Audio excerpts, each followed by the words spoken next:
6th to 8th class వరకు ఉన్నటువంటి topics ఏవైతే ఉన్నాయో ఈ టాపిక్స్ని సీనియర్ సెకండరీ లెవెల్ వరకు చదువుకోవాలని చెప్పేసి మనకు ఇన్ఫర్మేషన్ బులెటిన్లో అందించినటువంటి పరిస్థితులలో కాస్త డిఎస్సి ప్రిపరేషన్ని కానివ్వండి, టెట్కి సంబంధించినటువంటి ప్రిపరేషన్ని కానివ్వండి సెపరేట్గా చేయాలనే ఉద్దేశంతో కాకుండా కలిపి చదువుకోవాల్సినటువంటి అవసరం ఏర్పడినట్లుగా ఇక్కడ మనం చూస్తూ ఉన్నాం.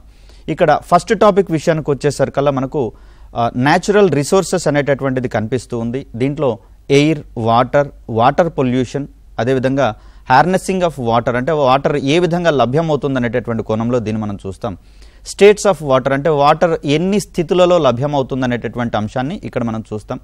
వీటితో పాటుగా నీరు కలిగించేటటువంటి పీడనాలు, వాటర్ ప్రెజర్కి సంబంధించినటువంటి అంశాలు, అదేవిధంగా ఎయిర్ పొల్యూషన్ గాలి ఏ విధంగా కలుషితం అవుతుంది, అదేవిధంగా అట్మాస్ఫియరిక్ ప్రెషర్ అంటే వాతావరణ పీడనానికి సంబంధించినటువంటి ప్రశ్నలు అనేవి మనకి ఇక్కడ రావడం అనేది జరుగుతుంది.